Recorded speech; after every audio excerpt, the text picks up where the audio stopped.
We're live. We're here. We're sharing. Let's share. Sharing is caring. Mm-hmm. That's so cute.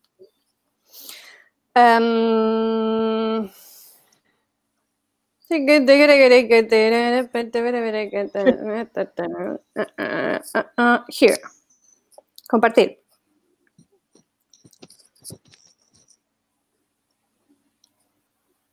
Share. Did it.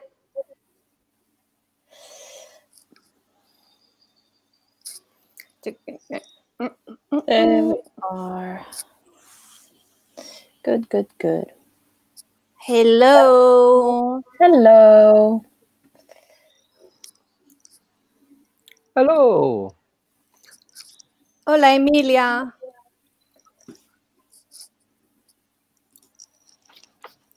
I think I can stop bouncing today. Sorry. I actually found the same type of ball. Did you see I sent you a picture? Picture of what? Wait, what? I have a ball like that downstairs now. No. There's a picture. Where's the picture? I sent a chat. I said, should I prepare for Wednesday? I sent on Monday or something. Wait. Where is the wait? I'm thinking I could bounce too, you know. I'm not finding it. Okay, so okay. Wait. Coming back. Yes. Let's give people 2 minutes to find the link. Get your coffee here.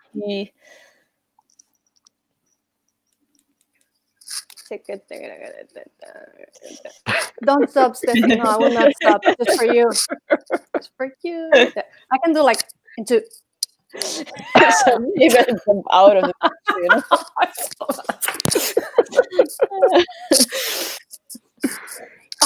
Wait. No. Oh, shoot. I sit on my hair. No.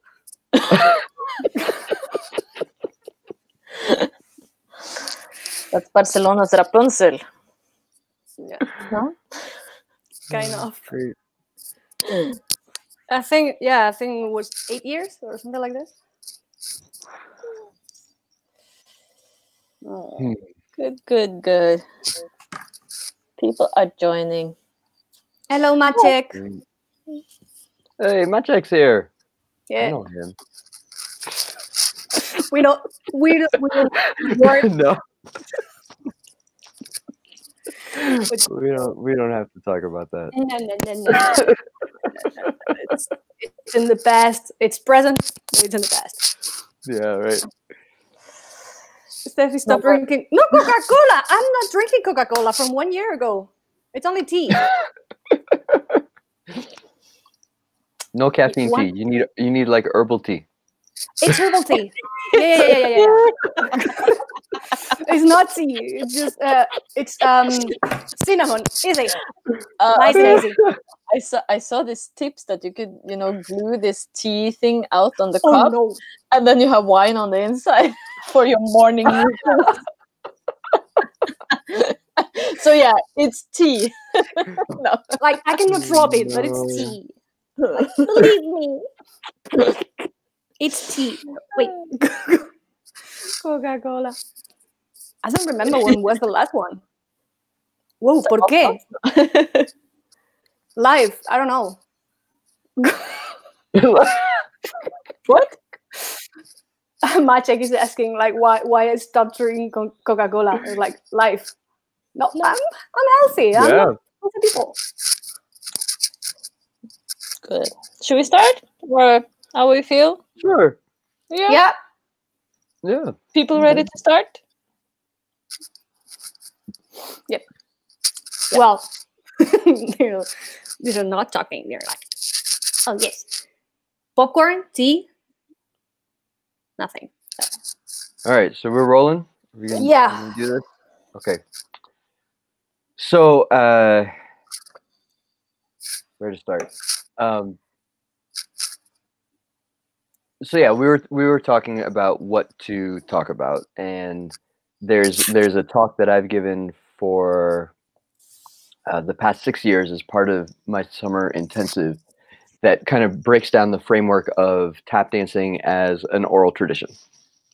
Right. So we thought that that would be a good thing to share in light of everything that's happening in the world, or at least in the U.S., because who knows what else is happening in the world. So the term tap dance as an oral tradition gets thrown around a lot, and I got really curious about it when trying to figure out what work the Tap Legacy Foundation should be focused on. And we started the Tap Legacy Foundation with a really broad mission, and at the heart of it was a digital archive. Ever since the inception of that organization, we wanted to have something that would hold all the documentation, all the content that we knew existed but was never connected. Right? You have the collection at Lincoln Center, you have the collection at the Paley Institute, you have the collection at the BBC, you have someone's personal collection in their attic in Germany, and someone in California, and someone in Canada, and we wanted someone who was coming into the community of tap dancers to have access to this material. Come to find out, holding all that material, depending on how you hold that, either helps or hurts the community. So I started diving into kind of how oral traditions function in general, and this is what I found out. I'm not an academic on this. This is just the stuff that I learned. And I guess before we start, some personal context, just so you know where I'm coming from. So both of my parents are Lebanese. I was born in Canada, and then we moved to the United States when I was 3.5. So ethnically, culturally speaking, I'm kind of in the middle of the conversation that's happening right now. Okay, so we begin. You see this? All right. So the first thing that we need to know about oral traditions is that in their original function, they work to support the identity of a community. So everything that an oral tradition oh no, I can write. It's still early here. So everything that an oral tradition has very little to do with the actual thing that it is, and has more to do with the people's values of the community that it comes from. Right? So when we talk about oral traditions, we talk about identity, and when we talk about identity, we have to think about like the things that really make up a person's identity. And there are a couple different ways to do that. You can say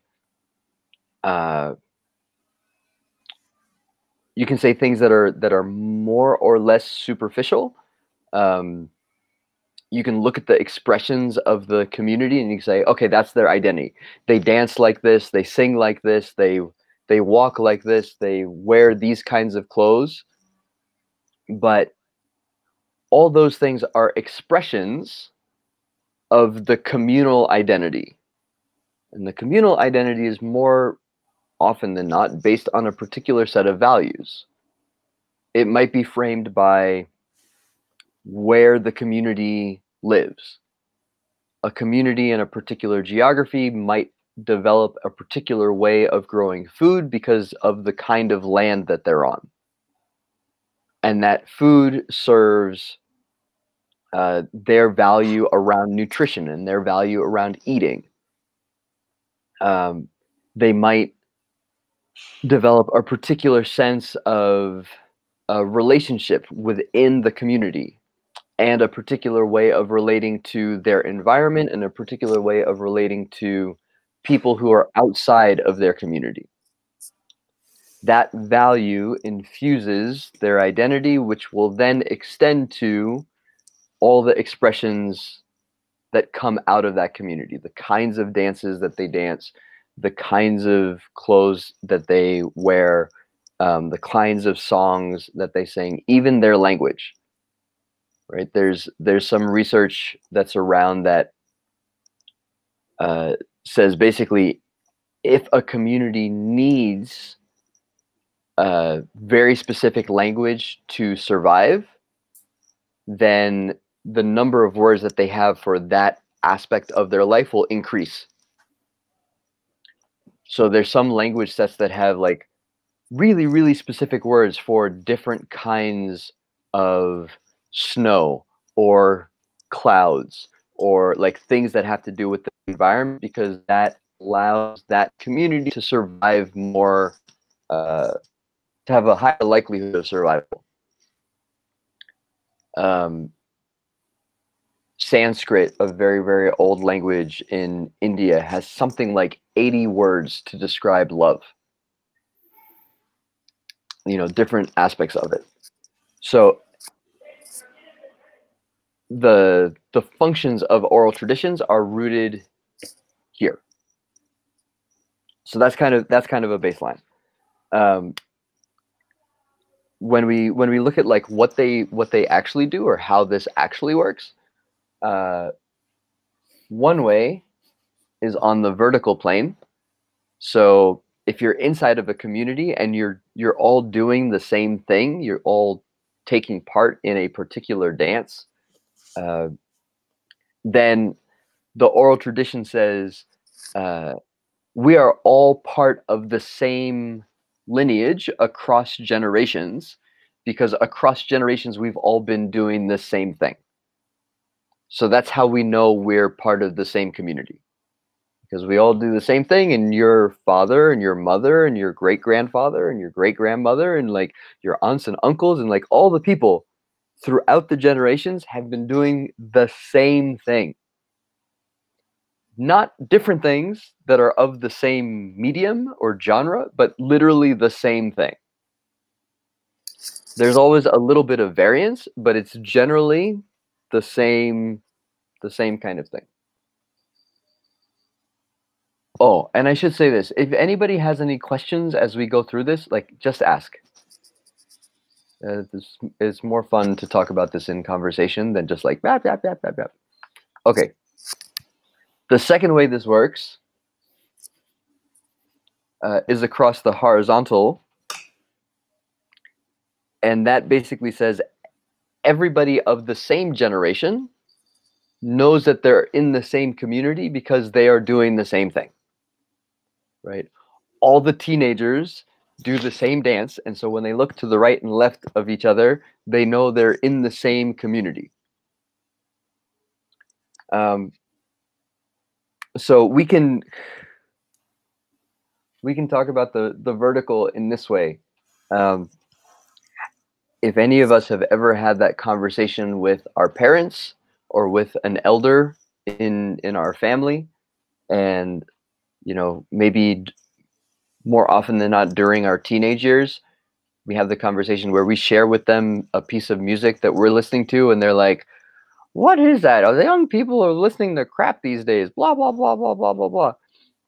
That is this,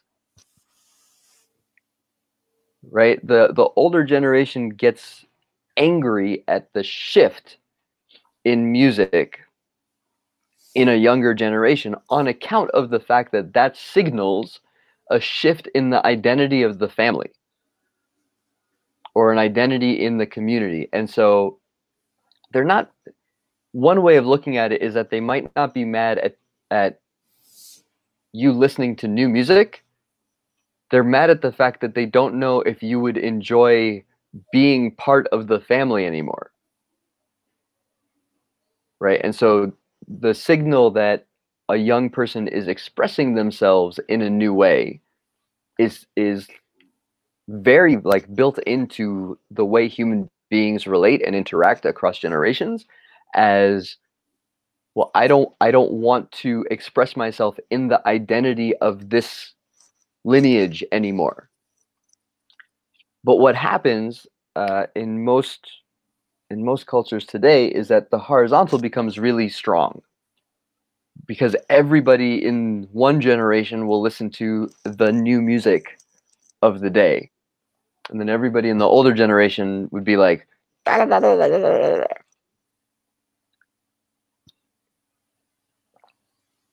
so that's a basic framework, right? Oral traditions function to reinforce the identity of a community. They do it vertically across generations and horizontally in the same generation. Okay, does that make sense? Yeah. Yeah, okay. Cool. So,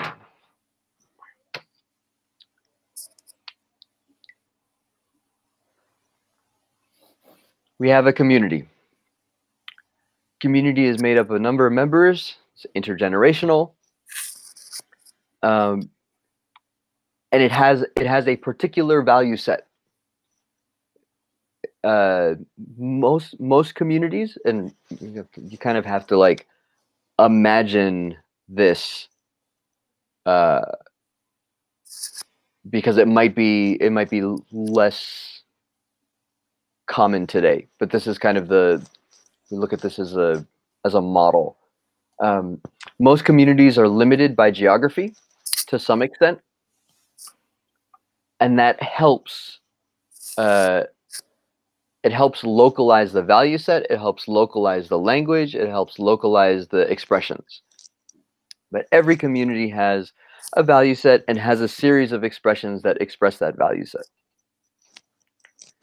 The way that value set is reinforced is socially.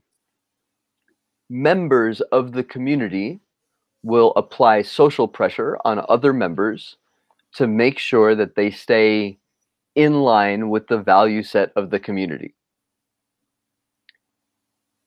If a member of the community is like super headstrong and doesn't want to stay in line and really wants to do something different, then there is the threat of being kicked out of the community. That's like the ultimate social pressure. And when you talk about a community that's localized, being kicked out of that community is literally a threat against somebody's life, right? Because the survival of a single human being normally is tied to their social network, the number of relationships that they have that can support their livelihood.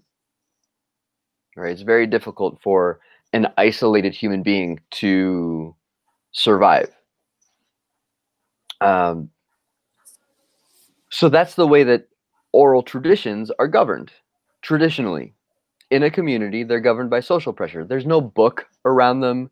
There's nothing there's no institution that says this is the way this oral tradition is done. It's literally an older member of the community teaching the younger members, and then also making sure the younger members don't stray from the tradition of the thing. Okay, does that make sense? Yep. Now, the thing that makes things challenging today, particularly in tap dance land, when it comes to the way the dance is governed and supported and passed on, and kind of all these things. So, like training, let me say this: training in the community happens inside the community. Yeah. All right. So the thing that makes things complicated today is the market.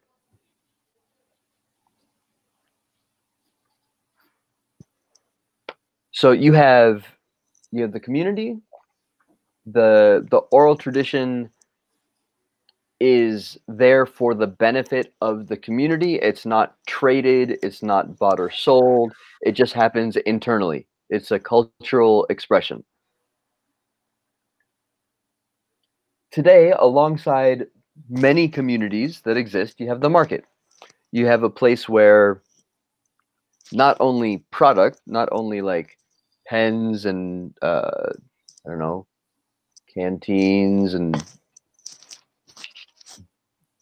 dishes and whatever, that stuff gets traded, but also cultural expressions are traded. We buy and sell music, fashion, poetry, songs, like actual lyrics and the sheet music, not just the performance of it, and dancing. So how do you get a cultural expression into the market? That has to happen. The way that this transfer happens becomes really important. Who is the representative of the community that is sending the product into the market? Who is the person who's facilitating the production of that cultural expression into something that the market is willing to buy?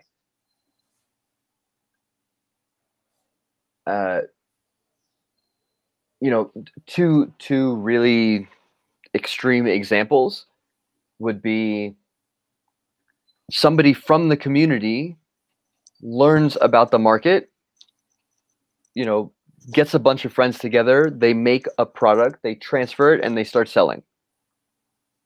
Right? That would be one example. Another example is somebody who is outside of the community, who understands the market, comes inside to the community, gets a bunch of people together, they make a product, and they sell it. Right? The third way, which would be the opposite end of the spectrum, is somebody outside of the community looks at the community, they hire a bunch of their own friends, they make a thing that looks like the thing that the community is doing, and then they sell it. All right. Either way, if this transference into the market is a success, then the market is going to want more. And more often than not, what happens is you end up with a separate training system, commercial dance school,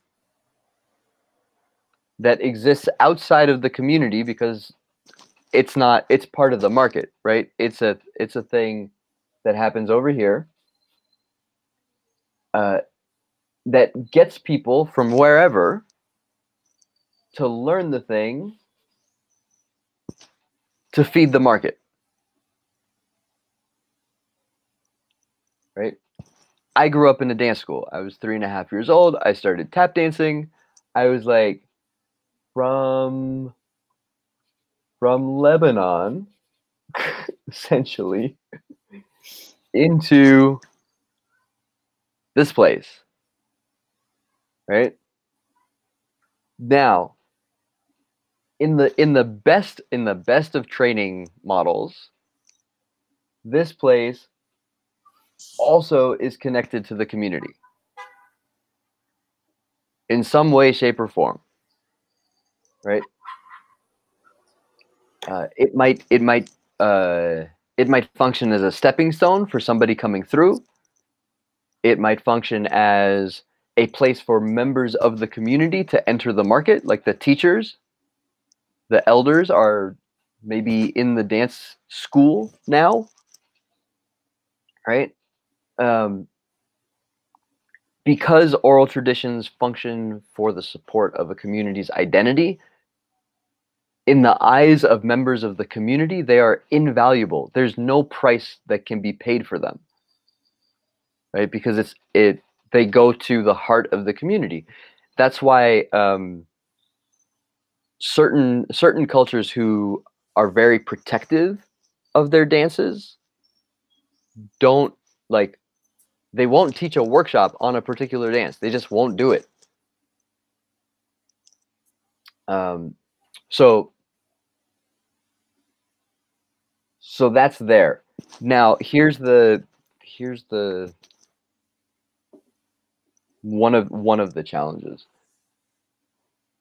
Today, the context of living in a community like this one, where it's localized and has a value set, and the expressions of that community come out based on that value set, is really rare. The larger experience, or the more common experience, is a market culture, where I remember growing up as a teenager. There was a store called Pacific Sunwear, right? And you'd go to the mall and you enter this store, and the entire store had like surfer and skater fashion. Now, I was living in the suburbs, away from any ocean, and like we didn't have a skate park anywhere near where I lived. But wouldn't you know, this store was super, super popular. And so kids were wearing like the super baggy jeans and the super big t-shirts and the wallet with the chain on it so it wouldn't fly out when you were skating. And nobody was skating. Like, we just liked the fashion.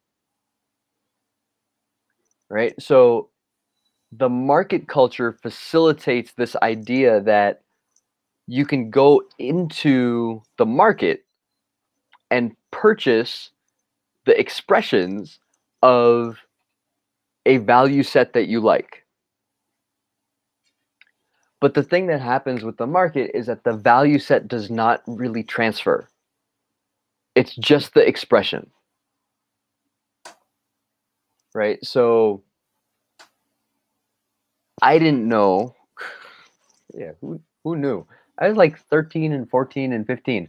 I had no idea what the value set of skaters were or the value set of surfers. I had no idea. I just walked into Pacific Sunwear and got the t-shirt that I liked. Right? So I had no idea about the history of Vans, sneakers. I had like nothing was there. So that's the danger, or that's the challenge, where even today, you have continual kind of transference of expressions from sub-communities into the market, but the value set doesn't actually transfer. Right? And it happens fundamentally in at least one particular way, because human expression comes from an expression of their identity. Like, people express from their heart in the best of ways. Otherwise, we're looking at a design challenge, right? Where we're just trying to solve a problem and we're trying to like fix a thing. And so we make a thing to fix a thing. But if we're looking at more, I don't want to say pure, but more just like open-ended expression, that's going to come from a person or a group of people. And their context in life is what informs that expression.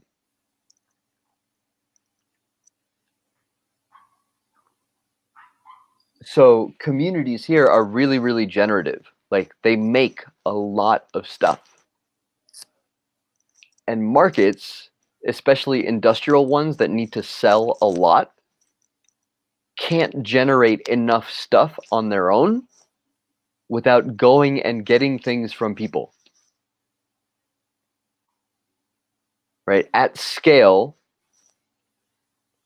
an organization, a business, can never make enough to fuel the growth that that industrial ethics need. Example: Apple did not invent the iPad or the iPod, like the first little gadget that was the portable MP3 player. They found someone who had invented it, and they bought the guy's company. And they said, we're going to make this a little bit better. We're going to put our sign on it, our logo, and we're going to sell it. Right? And big companies are known to do that as the way to stay vibrant as a company. So it can be like a fair analogy, a fair parallel, that the cultural market has to go and kind of find the coolest things in the new subcultures to make the transfer to fuel the cultural market.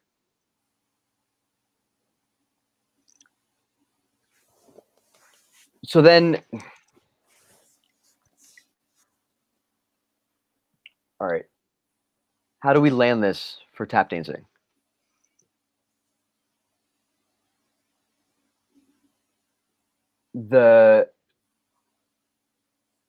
So this transference from a community to the market happened for tap dancing a very, very, very, very, very long time ago.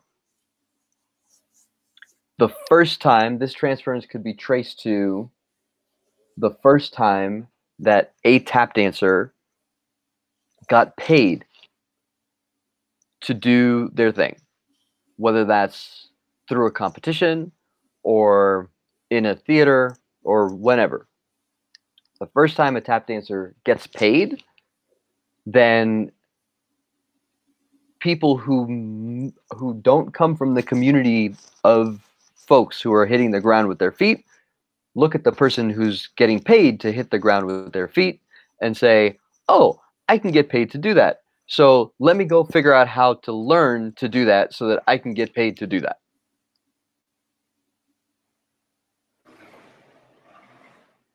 So, yeah, and there you go, Maciek, right? There's like Maciek saying the first iPad, in quotes, was invented by Nokia around 1998, but the market didn't know what to do with it. So there are a number of cultural expressions that I would suspect that try to make it in the market and then don't work. Right? Tap dance made the transfer. It worked with a lot of challenges because in the US, there were certain rules very, very early on in the transference of tap dance that limited who could get paid and how they could get paid. The two most commonly referenced ones are the two colored rule and blackface. So blackface first was this idea that if you were going to be on a stage, the character that was developed, who was the tap dancer, was a caricature of African Americans, and the players, the people who were doing this, white dancers and actors, would use cork, literally the thing that stops wine bottles. They would burn it. It would turn into a black paste, and they would use that on their faces. And in the progression of that theatrical tradition, which that language is really not cool to say, because who would want that to be a tradition? But that's what it was. It moved from only white players to African American players having to play that character in order to get the gig. All right, and then Bill Robinson is credited as one of the first players to say, no, I'm going to be on the stage, but I'm not going to be in blackface. So in the arc of American theater, like that went from this is the model of the market, to where no, that's not going to be the model for the market. The two-colored rule basically stated that African Americans were not allowed to perform as soloists. So if you ever wonder why Buck and Bubbles, Chuck and Chuckles, Slim and Slam, Garbage and the Toucans, like, we had so many acts, especially in the early days of tap dance, that is why. There were literally rules against having a soloist. And so for a community, so let's say this. Say, as I wasn't there, but say tap dance originated in a community that was multiracial, right? We understand that percussive dance traditions from both Europe and Africa were around each other that formed this thing that eventually became tap dancing. The transference of that form to the market was limited. Part of that community was not allowed to transfer in the same way that another part of that community was allowed to transfer. And so you end up with, you end up with what we have today. With a craft that the majority of people who come into the craft come in through a dance studio. They come in through a function of the market. The craft, the form of the craft, has been affected through years and years and years and years of market pressure. And this idea, the market kind of holds an ethic, which is in tap dance and it's in jazz, but I think the market holds it to like a very, very large degree, which is innovation. In the market, people want new things. They don't want old things. So if you come up as a tap dancer just doing the thing that happened before, the market's going to label you as nostalgic or a throwback. Right? In the market, you have critics. They're the people who tell the audience what to think about the cultural expression that they're witnessing because they're not part of the community. You have venues. They're the places that you have to pay to do the cultural expression because it's not happening in your houses or in the public square, which is where it would normally happen in a community.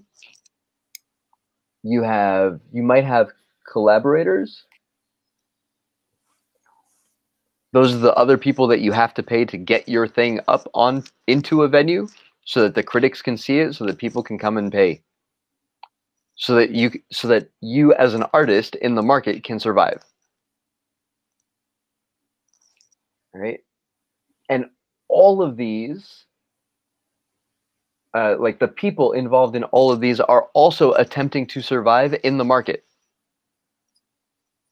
So right now, venues, like today, on account of COVID and the other thing that we're experiencing, venues are really, really challenged because they don't know how they're going to survive because their market model is based on having large groups of people come into one space to see one or two or three things, right? Whether a show or a couple musicians on a multi-musician bill.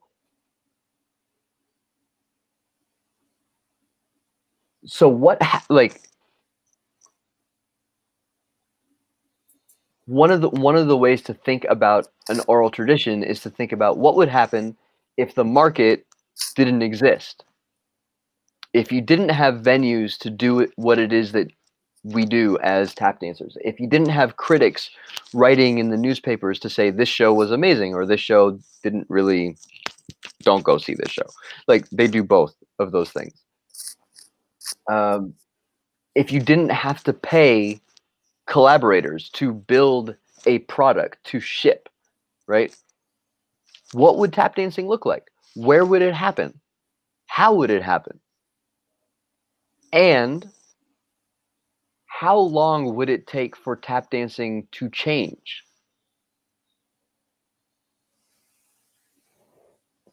Right? How long would it take for the identity of the community to shift so that the expression of that identity would have to be something new? Right? If you take the venues away, you end up in people's houses or out on the street. Right? If you take the critics away, the only people who are worrying about whether something is good or not are the people in the community who are the people doing it. Right? And if you take the collaborators away, you end up with your friends. You end up with the people right next to you who would be interested in either learning or contributing to whatever expression it is that you are doing. Right? And in that sense, you know, there is a way for us to look at tap dance as an oral tradition, but we have to understand that, like, very few people in this world today, especially in the Western world, live in a context where this kind of community thing is happening, especially if you're in a city. Most people live in a context where this is happening. And then maybe like this amount of time is this. Right? So that's what we got. You know, and so we can think about, you know, pain points or anger or where things were like where the fights are in the tap dance community in this context, not just in this one. Right? And my hope is that hopefully that gives us a framework to have the conversations to figure out, you know, the tap dance community doesn't have a single value set. Right? We're a number of people scattered all over the world. We have a single interest. We all enjoy tap dancing. That I know for sure. But the value set of the people in that community who, like, if you draw a line around us all, you'll have people from different worldviews. You'll have people from different family structures. You'll have people from, like, who have different goals in life, period. And yet we're looking at tap dance as this thing that expresses ourselves, right? And I don't know if we have, like, the best language around how that comes from the value set of the community. Because I don't know if anybody sat down and said, well, this is the value set of the community. This is what we all should believe if we're going to put on a pair of shoes. Right? And so that's where, I mean, at least from where I sit, that's where I think a lot of the like fight happens. You know, you think of a friendship. You meet someone who's not from the same background, like doesn't have the same vertical as you, And there's so much navigation to figure out, like, well, how much can I trust them? And if I say this, will they understand? And what's the language between me and them that we're going to have in common, because I'm coming from this place and they're coming from that place. And a lot of the experiment of America that's also been kind of exported and shipped out is that, no, you don't need a base culture. You don't need a base value set. All you need is like a way to survive. And in that way to survive, the market is the way that everybody from all walks of life can begin to interact. And I personally don't think that centering the market is like the most healthy way for human beings to move. Because at some point, regardless of how much success someone might find in the market, they're gonna feel at a loss if their humanity is not recognized. And if they don't feel like they have a social structure, like just a community, a group of people that in all aspects of society honors their being. And that's not a race issue, that's a human issue. Right? Because power dynamics can happen anywhere for whatever reason. And the minute they're off, you can find, anyone can find themselves on one side or the other.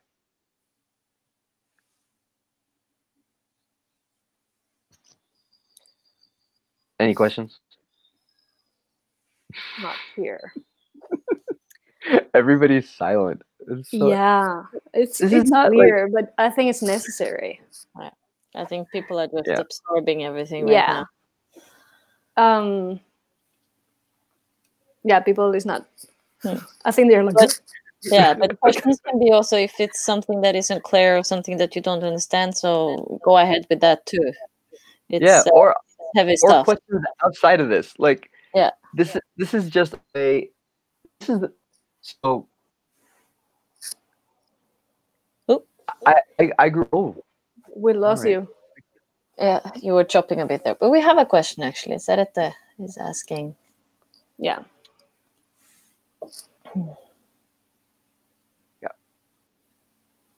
Yeah, it's a really good question. Yes, so one of the potential upsides, right, of the market is the speed of spreading. Right, so if you have, I fell in love with tap dancing when I saw the movie Tap. The movie Tap is a function of the market. Right? It is a feature film. It got played in hundreds of theaters across the country, across the U.S., and I'm pretty sure that there was an international release. And so here's this kid in suburban Virginia who goes to the movie theater and is like, "That's amazing. How do I do that?" And then the journey for me was going from where I was, searching for the people who were recognized in that film as the community. Right? But I would never have known that that was a thing had the film not happened. And so again, the question becomes, all right, so if the market can scale and it develops all these schools, is there still a connection back to the people? Right? Imagine if the movie Tap had like, this is a horrible example, but just go with me. Imagine if the challenge scene did not have Henry Letang or Arthur Duncan or Jimmy Slide or Bunny Briggs or Sandman Sims or Harold Nicholas or Steve Condos. Imagine it was 8 actors who didn't know how to tap dance, who just moved their feet around and like one cat, and maybe they had Savion record the sounds afterwards, right? Imagine if that was the challenge scene. And imagine if, this is very extreme, but imagine if that's what it was, and imagine if that's what spread. Right? So the market is neutral in what it spreads. It only cares if the thing is successful, if people want to see it. And so the challenge for content creators and for people who are making things in the market is to figure out for themselves how they are going to reflect, honor, like do the thing, particularly in the cultural realm, with integrity. Integrity being a connection to the people, the roots, your teachers, kind of whatever it is that grounds you in a people-centric place. I have a thought on that. Yeah.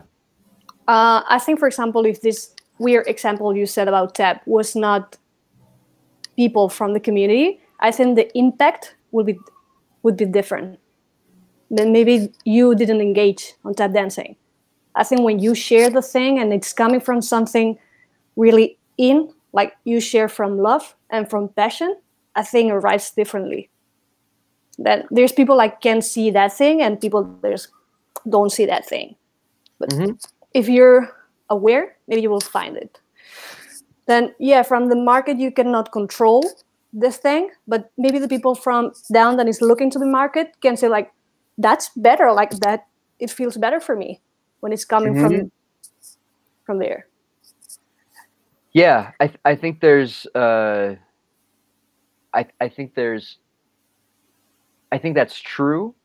I think the scale of the market and the speed of it can hinder that a little bit. So like it takes, yeah, I mean, and we can see that with the scale of YouTube, right? And the speed that YouTube functions at. So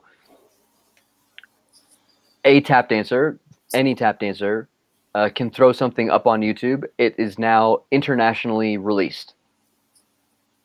And if they're able to kind of get some traction, which takes work, that whatever it is in their video can make the rounds. And if somebody doesn't have context, right? If somebody just going on YouTube and is like, huh, tap dance, and if they don't have context for whatever it is this new piece is, that new piece is going to be their introduction. It's going to be their data point, right? It's the same thing. When I was in dance school, there was one year that I was in dance school, I was in a youth tap ensemble in Washington, D.C., and I was working with Savion in the same year. The dance school was mainly like theatrical style tap dancing, big chorus lines, unison dancing, the whole 9 yards. So I was doing 3 different things that all called themselves tap dancing for 9 months, right? One school season. If I hadn't been on the journey that I had been on, any one of those things could have been my inception of tap dance. right? I could have felt like the dance school is what it is, because that's all I see.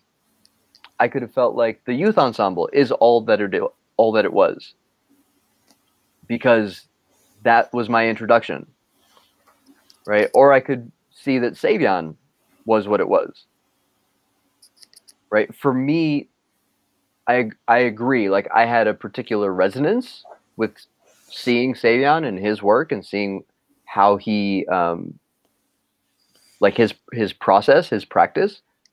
But if that resonance wasn't there, or if the exposure to that wasn't there, I wouldn't know. Right? And I think that's the power of the market, is to be like, here's the thing, and then it kind of lays its hands off, and then whoever sees it, it's like, well, you know, we just put it out there, it's cool. And you're like, wait, what? So that's where, you know, if you're in a teaching position, or if you're in a position where you're affecting how people are going to navigate the craft, it's important to like give as many data points as possible. Yeah, totally. Responsibility, not only of a teacher, but of like anybody who has the context. Right? Because they're folks, you know, they're members of the copaesthetics who were not tap dancers, but they have context and history that affects how we perceive this craft. So, you know, go find the list. If they're still alive, we need to honor them and talk to them and make sure that we understand that, you know, this wasn't always so isolated of a form. Right? And like that to me, even if you think of in vaudeville, tap dancers had to be able to tell jokes and had to be able to say lines and had to be able to like sing and like do other things other than tap dance. That goes back to this idea where a member in the community is not like, you are the tap dancer of the community. There might be a bunch of people who tap dance. There might be a bunch of people who tap dance and sing songs. There might be a bunch of people who tap dance, sing songs, and like sew garments and make fashion, right? Because the assumption of cultural expression is not for the sake of the market. It's for the sake of the people. And so whatever expression comes out of a person, that community is searching for like where the voices are going to be and where the dancers are going to be and where the visual artists are going to be, because they want those voices to be supported and cultivated. Otherwise, they understand that the expression of their community becomes smaller, right? It shrinks. And that's not healthy. There was that one, yeah. Yeah. Okay. So what is you say? There are tap dancers who be characters and tap dancers who focus on. Yeah, totally. Yeah, there are definitely people who have pursued this craft that they would track their lineage and their history to like only to here, only back to a dance school, and they wouldn't know, or they wouldn't remember that someone in here, if you go far enough backwards, has to land here. The problem with the tap dance community is like, this was a really long time ago. And we don't have good record keeping that way. You know, I can tell you, my first dance teacher used to be part of like a kids show in Atlantic City. Atlantic City is like a beachfront vacation place in New Jersey. They have casinos and rides and a boardwalk, and they used to have a kids show showcase of stars, and it was like all kids, and they were all performers. And my first dance teacher was like the kid host of this show. Now, further back than that, I have no idea. But wouldn't you know that in that year where I was doing all three things at the same time, I came back to him with a step. And I was like, do you know this? And he looked at me, he's like, oh, you want to do stuff like that? I haven't done that for years, but yeah, I totally know that. And I'm like, wait, why would you not do that stuff? And he's like, well, nobody had interest in it. I'm like, oh no. So there is a sense in, again, in the market that you're serving an audience that you end up feeding off of their interest a little bit. Right? The really headstrong artists are the ones that are like, forget my audience, I don't care, I'm going to do this thing, and if it makes money, great. If it doesn't, who cares? It's really rare to find an artist like that who doesn't have some other kind of financial stability. They exist, they're out there, but yeah, it's really rare to find that kind of person who's willing to risk it and is putting their literal livelihood on the line. Right? Most folks are trying to navigate. So yes, I mean, it's not to. I try to believe that most people are not malicious, but malicious people exist. So if I see a tap dancer who's not connected to the community, I'm not going to say, okay, it's your fault that you have done this, that your journey is this way. I'm going to say, hey, do you know about all this other stuff? And see if they take to it. If they take to it, great. If they don't, then that's, they continue on their journey and I've done my job in terms of exposure. Again, because I don't, there was a time that people would go around and it was like dance police. And you would say, you can't do that. That's not right. And because it went back to the social governance, right? It's like, if the dance schools aren't doing it, then we have to get in there and we have to tell people, like, that's not a shuffle. I'm sorry. That's not, that's not a flap. No, it's wrong. Right? And we've kind of gone past that a little bit. And there are people who are trying to do that. So it's like, culturally, we're not in a place where really strict teaching is popular. 30, 40 years ago, really strict teaching was popular. Like, that was the only teaching that got you a job. Now, really strict teaching is not so popular. So I think it's like, okay, so what's the flip side?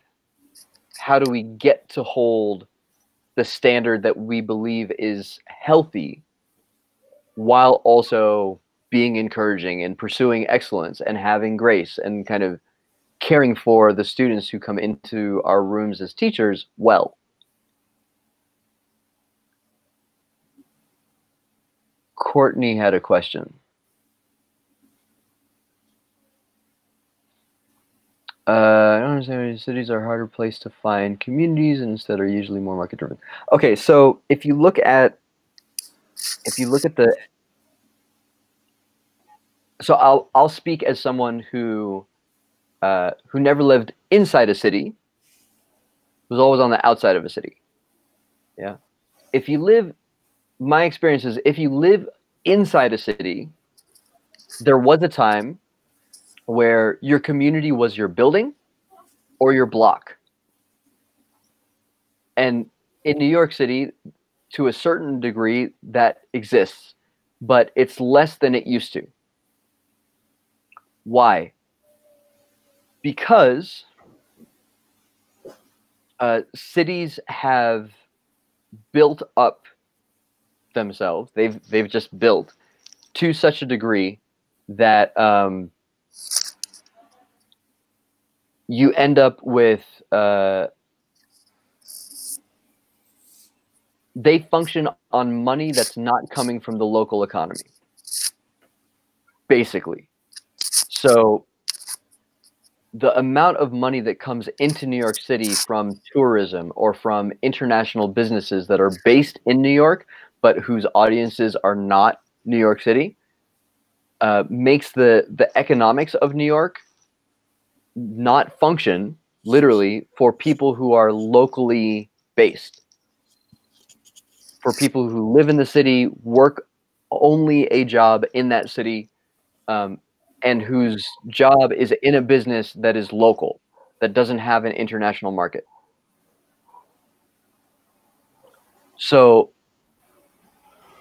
what happens then is the social fabric in the parts of the city that are outside of the economic reach of those who live in the city breaks. And you have a city where, you know, they have to think about laws that if you own property in the city but don't live there for a particular amount of the year, they're going to charge you more to try and incentivize you to actually come and live in the city, even though you own property in the city. And once you have a break of the social fabric, once you have a break of, you know, people living in a building not actually knowing their neighbor, whether or not they talk to them or like them, doesn't matter, but at least they know them. The only interaction that you're left with in a city like New York are market interactions. Or your interaction with other people is mediated by politics. But you don't have the kind of communities that would at some point breed expressions of dance, music, song, language that are based on common value sets.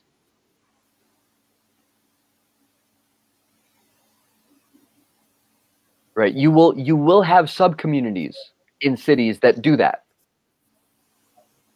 Right? The entirety of hip hop is from the Bronx. It happened in a local community in New York City. Right? Notice it didn't start in Manhattan. Right? The financial district in Manhattan shuts down at 5 o'clock. People live there, but all of the restaurants and all of the like the corner stores, they close.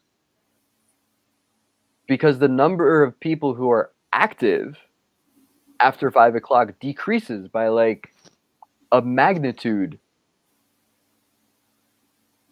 Because all the people who work in finance leave the area. They live somewhere else.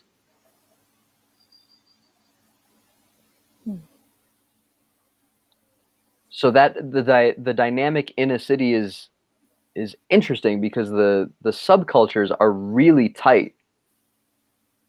But the general and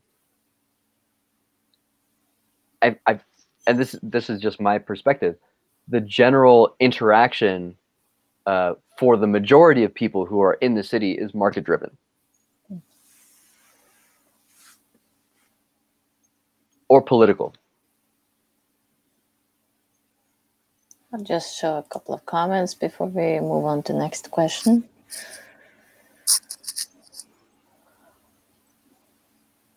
Yeah, thanks. Appreciate that.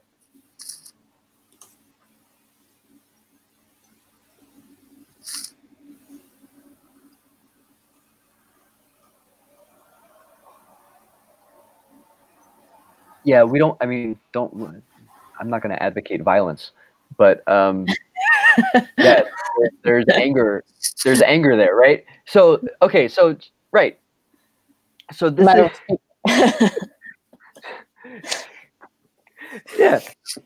So, like, imagine you are,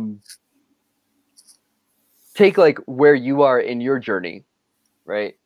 And the anger that you felt with that moment, and then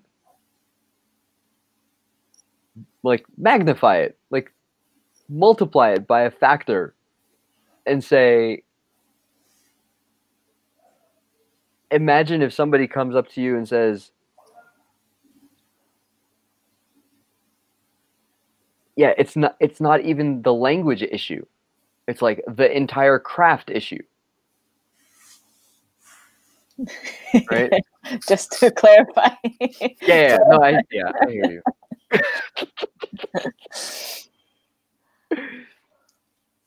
I mean, yeah, sorry. Yeah, go ahead. No, I mean, in several, not just tap dance, but in so many art forms, you have this cultural appropriation that is affecting. I mean, even 10 years ago when they did the Black Swan and they cast Natalie Portman, who has no experience in ballet, as the prima ballerina. They keep doing this in all types of art forms, like stealing it and try to portray it however they see. Mm-hmm. Well, and the reason that can happen is because, one, we live in a global context where everybody needs money. Like there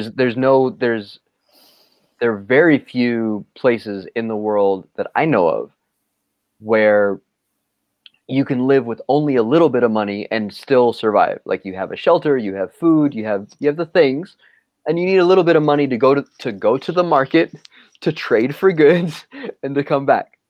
Right? Today, like the market is like we're in the market. Right now, we're live on Facebook. That is the market. Right? There's no social media. It's market media. Right? So we're doing this, for free, but Facebook is making money. So there's always, so this is like a necessary thing for survival today, which means that there are people who are studying this, who are trying to figure out how to make this work. And in the cultural economy, the source material is whatever the source material is. There's no inherent value to the source material other than being able to function in the market. Like that's the most cynical view. The most cynical view is, great, you've got a thing, let's see if it works. The other view is, this thing is ours, I don't care if it works in the market. Right? Because it has a value that's transcendent of the market. And the middle view is, well, we have a value set that's expressed in this, or we have a story that's from our culture that can affect change in other people, that's positive, that's healthy, that contributes to human flourishing. That then you leverage the market to get that out, to spread that as far and as wide as you can. If somebody doesn't care about the source material or the effect of that source material on people, then they can leverage the market for whatever it is that they want to send out. Right? And you have there are examples of like stories that are told that might not be the most healthy thing to tell. Especially if you recognize that you can't control whether or not a child sees that. Right? And you're relying on parents or other family members to say like, okay, kids, like you can watch this one, you can't watch this one yet. Like we'll get to that one later. But the market is just saying, here's all this stuff.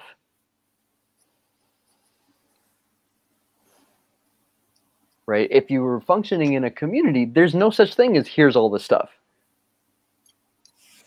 Because there's very few places where the community exists or gathers and there aren't all the generations. Right? There's always going to be an older cat and a very, very young cat. Just around.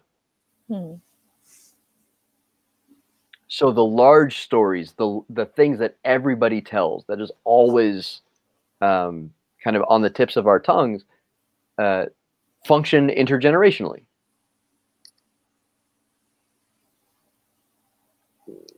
And they're meant for everybody's ears.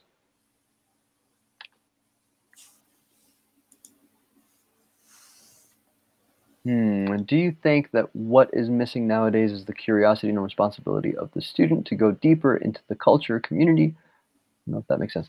I think that question makes a lot of sense. And I think there's two things. I think there's every person who comes into tap dance land is going to have a different intent. And they're going to have a different, well, 90% of the people have no idea where they're going to go with it. They just come in. Right? So I think in order, if we're going to fix this, fixing the pressure of the market culture is like, very it's a larger issue than just tap dance land. But I think we can fix this. We can probably fix this, and we can definitely fix this. Right? We can fix the curriculums that we have power to fix, so that the students are exposed to at least entry points, right, into the history as they're dancing and as they're learning to enjoy this thing that they want to enjoy. There are ways of teaching that can instill curiosity.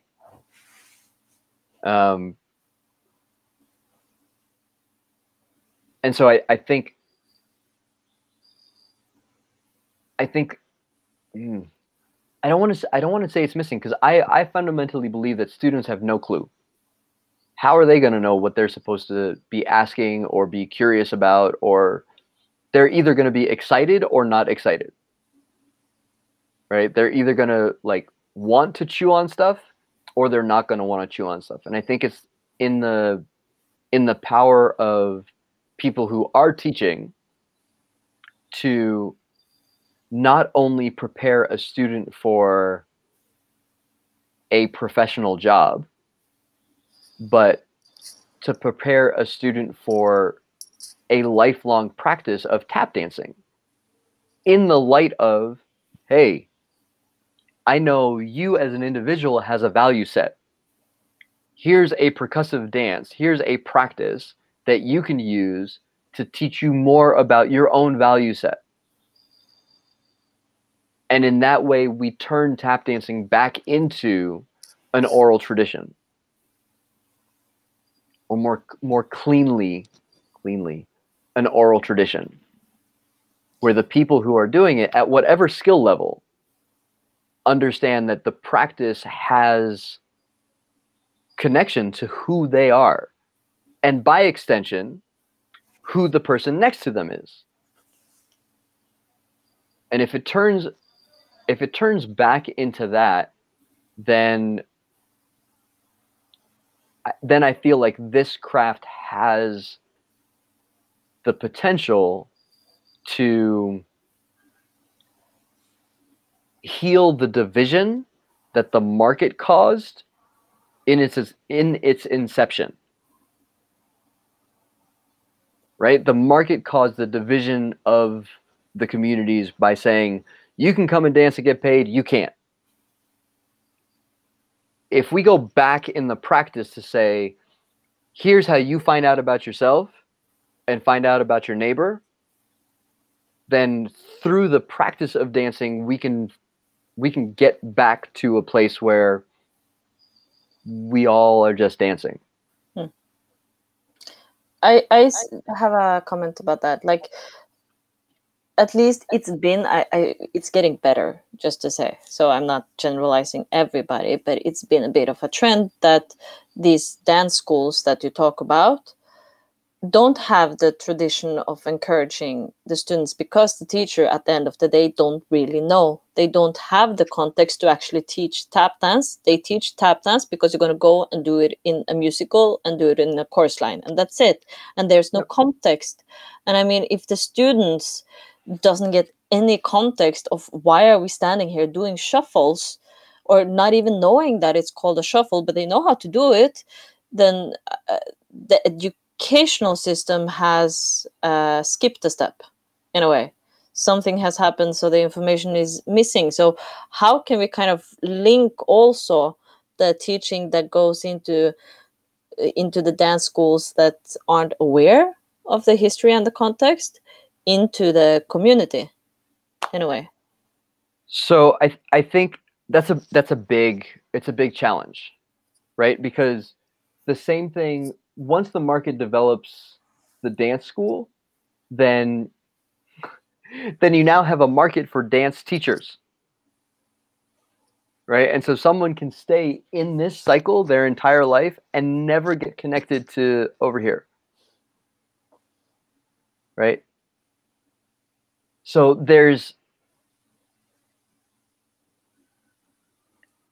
I think there's a big challenge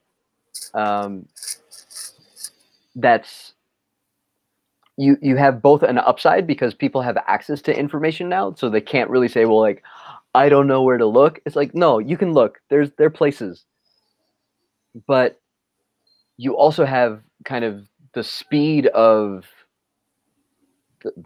life right now. Like, there is a potential excuse to say, I don't have time. You're like, okay, I can buy that. What is like one thing that you can do to plant a seed of curiosity in your students if you're over here? And that's one thing. Celebrate National Tap Dance Day as a reason to talk about Bill Robinson, not as a reason to put on an event, right? As a reason to talk about Bill Robinson. It's a birthday party. Throw a birthday party. You don't have to put on a show. People can dance at the birthday party. Right? But that kind of shift will make this a little better, even if you don't know. Like, the reason that communities fight for recognition at scale, like, we want a day that's documented in government that this is our day, is to force other people to see the thing as an expression of community.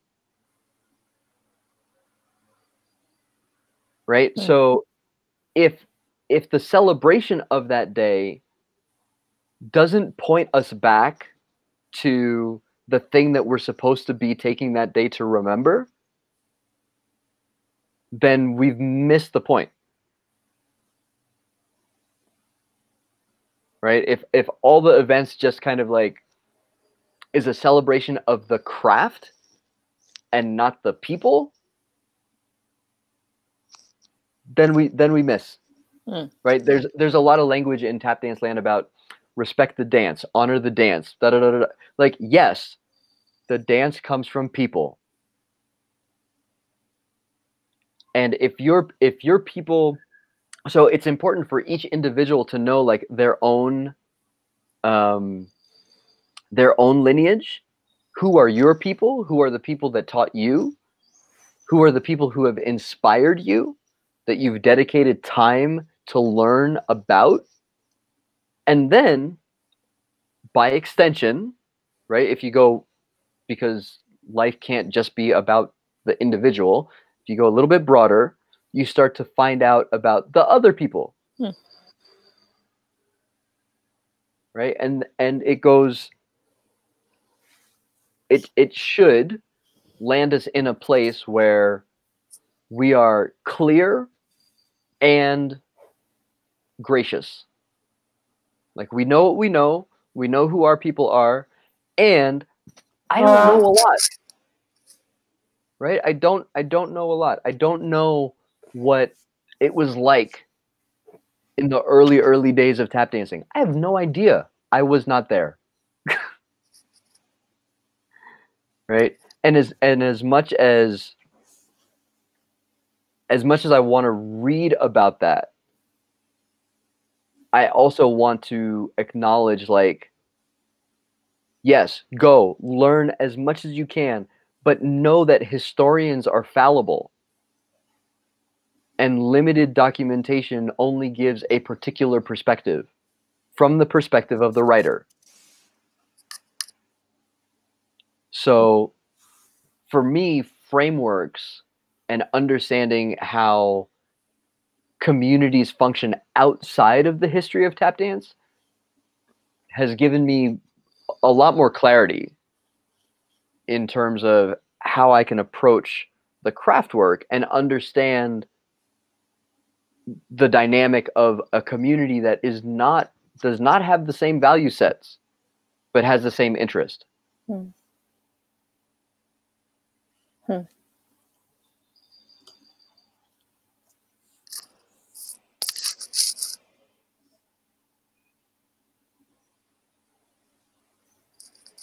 I'm lost.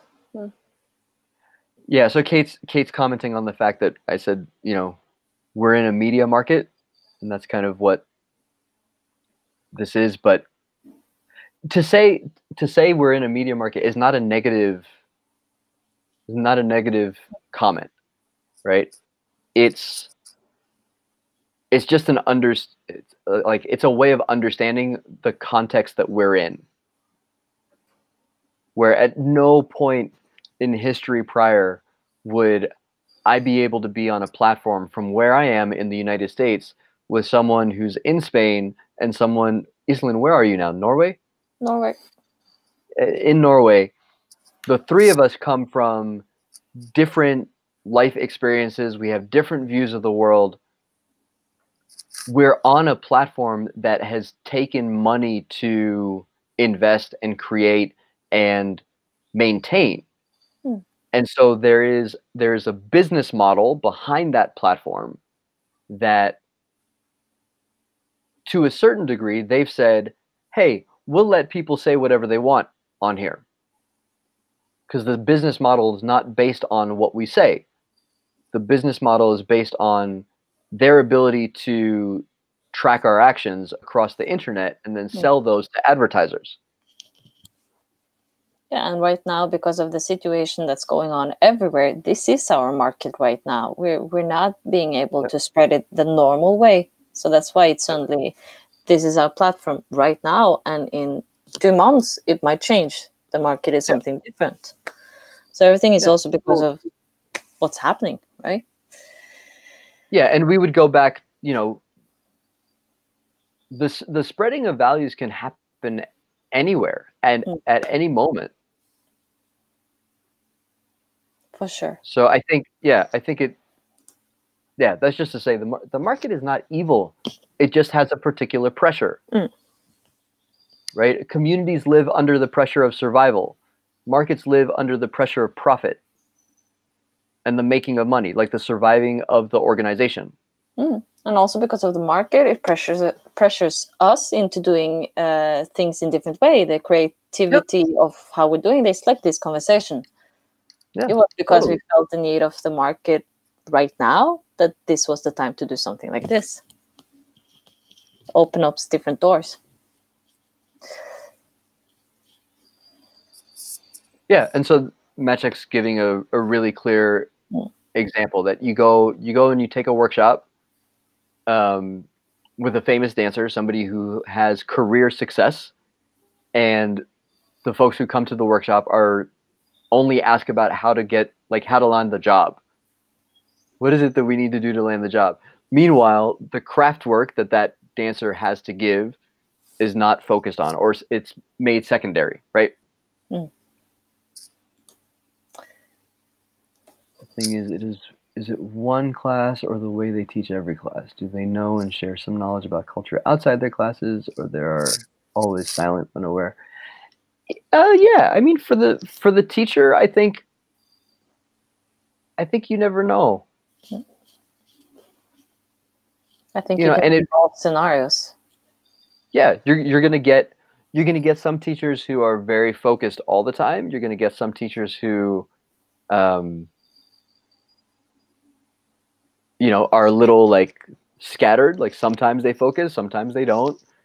And then there are things in the community, like in tap dance land today. I would venture to say that there is not a single tap dancer in the community or in a tap dance school today that isn't affected by Steve Kondo's. Steve Kondo's rudiments, and I remember like the first like class I went to take from Savion at Broadway Dance Center, at the old Broadway Dance Center. He was doing Steve Kondo's rudiments warm-up. Like that was the thing. And so for a number of years, everybody who went to that class had that warm-up. And then he switched. He started doing a different warm-up. And anybody who had that old stuff was like, okay, so that's a thing. I need to remember that thing, because that's not what this is. And over time, anybody who came up in that space, when we started teaching, like that was our foundation. So we're like, okay, this is how you warm up. You don't just start running flaps. You start step, heel. Like, and that's not to say that one is better than the other, but the permeation, like the spread of that content has so influenced like tap dance communities around the world. And I don't know, like I forget sometimes to say, okay, this warm-up is based completely on the work of Steve Kondo's. It is not the same as his, but this is the stuff. Because I just assume that people would know that if anybody's doing like very, very basic rudimentary progressions, it's Steve. And people don't know. Right? Especially somebody new coming into the room. How are they going to know? They're not going to know. Right? So at what point, so there's like a continual reminder almost that has to happen, or a place that somebody can go and say, all right, this is what that is. Like to track the progression of stuff. But yeah, it's kind of like if you were to track innovation in a community like this, it would happen really, really slow over numerous generations. But it would start with someone saying, I think I can do what we normally do, but in this way. And by the next generation, the generation after the one that the person said, okay, I'm going to go a little bit to one side or the other, you would have more people adopting the variant, the new way. And then by the third generation, you're like, that's just the way that we do it. This isn't a variant. This is just the way.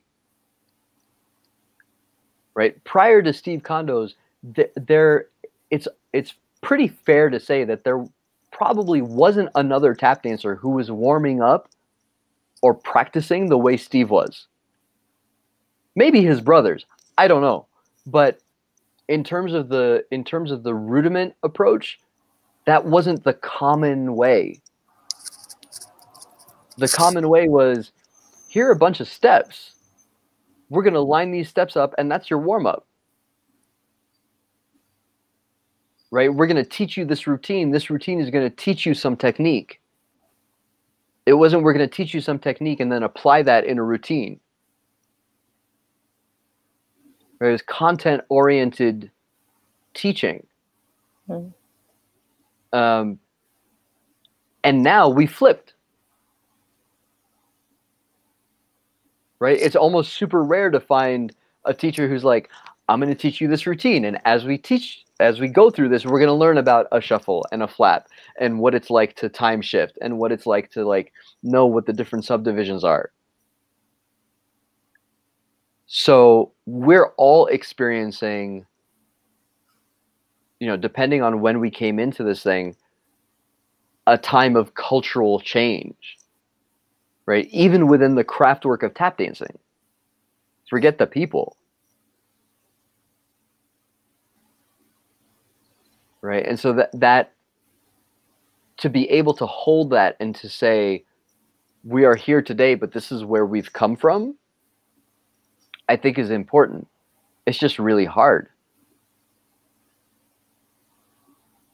Because where we are today and where we're going to be in like 6 months, who knows? It happens really quickly. And so if you're caught trying to continually adapt to that kind of change and that speed of change, I don't know. I don't think it's healthy. But that's just me. You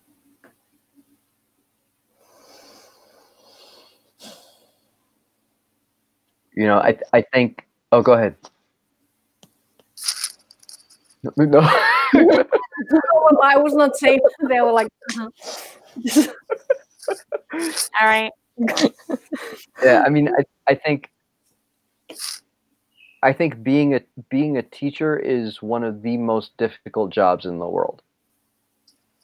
Not difficult because it's hard. It's like it's hard work. Difficult. It's like it's difficult because you're affecting the way people see themselves in the world. Or you have the ability to do that.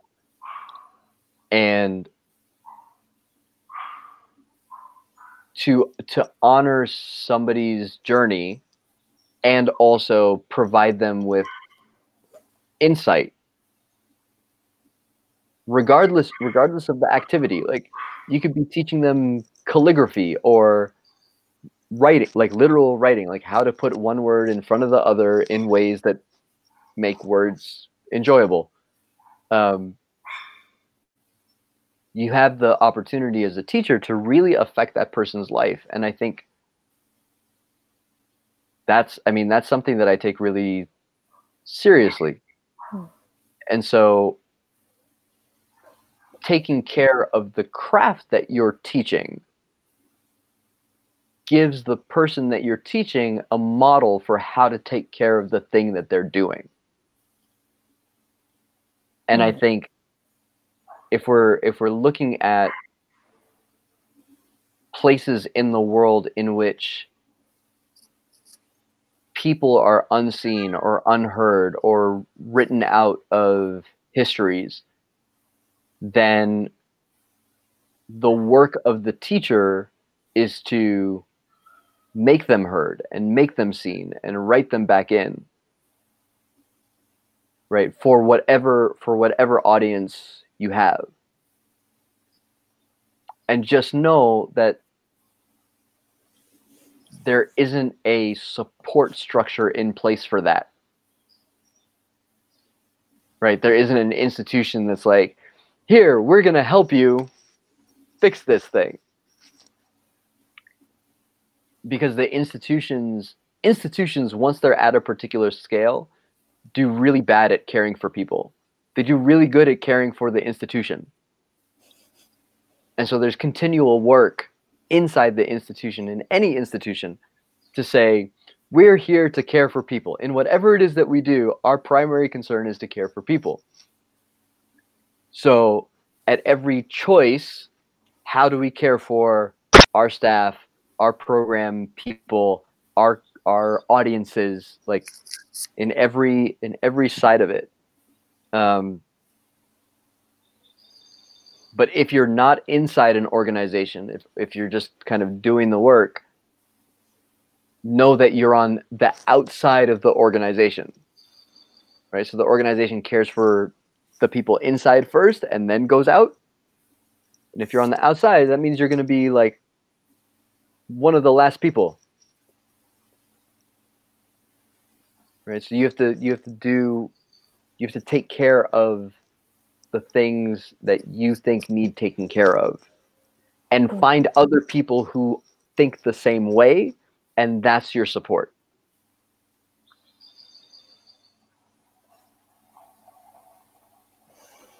Yes. Yes. Couldn't agree more. Very well put. Yeah. Any questions, guys? Last thoughts? Also, let me know if you think this was helpful, or if you're like, Andrew's just crazy. Because I mean, I've given this talk a bunch. I gave it at Stockholm Festival once too, and it's just conversations like this. I don't think are common, like to step out this far and to try and look at the entire system. Many of us, and many people in general are just like, they're inside the thing. It's like trying to tell a fish what water is. The fish is like, what? So yeah, so thank you. Appreciate that. Courtney, no. Oh man, don't fight a capitalist, fight an industrialist. One of the books, I'll name drop a little bit. One of the books that helped me understand this a little bit is called it's Douglas Rushkoff, Rush, I think it's Koff.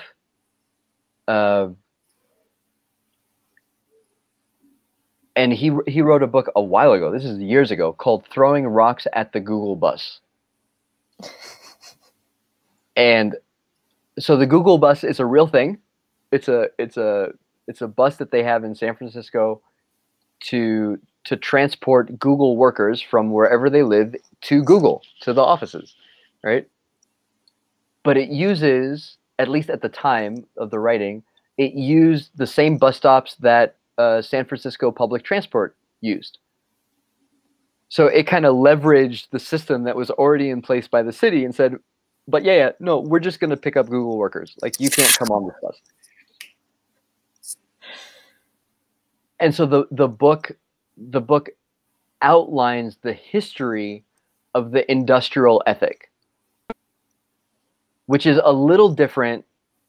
It can be a little different than the capitalist ethic, right? The capitalist ethic is, if I can summarize this well, basically, you can you can have an organization in which the work that you do increases the value of the organization. And if you are a shareholder in that organization, you don't necessarily have to do the work, but the value of your investment in that organization increases. So, but the industrial ethic is the one that says that organization, the organizing of human beings under that structure always has to grow and always has to profit. And so that ethic from the things that I've read, is the one that prevents equilibrium. It prevents an organization from, coming up with a new thing, solving a problem, and once the problem is solved, the organization closes. Because there's going to be a new problem, and it's going to be different, and it's going to need different people. Right? Or if it's needed, it's only needed to a certain degree for a certain time or for a certain area, and that's it. It's never going to profit more than that. You're never going to need more employees than that. Like, it's just going to be right there. And so I think, at least from what I've read and experienced, that ethic has been a big problem. The other one, which has leveraged capitalism to an unhealthy place, is the focus in organizations of only increasing shareholder value. So if an organization, you have staff, you have workers, you have clients, you have and you have shareholders. You have the people who invest in the organization to make it happen and then gain a profit afterwards. If the entire functioning of that organization is to increase the value of the shareholders, then everybody, including the clients, are working for the shareholders. Right? And you're working for a group of people who are not actually working. They just put money into the business. And that's a shift of power. Because you can have an organization that's owned by the staff, right? It's owned, the shareholders are the people who are working inside the organization. You can have that kind of structure. And there are examples over history of that. And more often than not, that kind of organization is more healthy. It works well because the people who own the thing are the people who are working in it. Right? And it's the same thing here. If the market is making choices that affect these subcultures, the power is in the market. If the culture is making choices that affects the market, then the power is in the culture. And so what choices can we make to shift the power dynamic so that we don't feel like we're at the will of, forces that are larger than us, basically. And in the US, at least to a certain degree, there's a lot of room for choice. People feel like there might not be, and that's completely legit. But compared to other systems and other systems of governance, there's still a fair amount to make choices to shift where the power dynamic lies. As we see, like it's happening right now.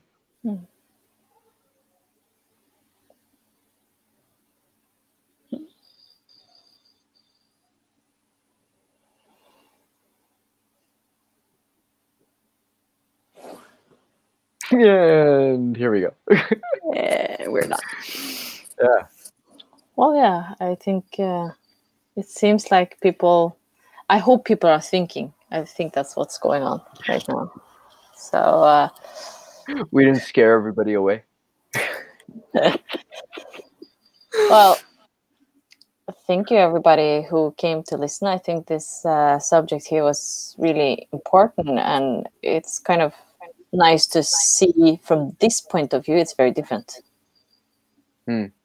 So to just get all of these things that we normally maybe take a bit for granted or don't think about is really good.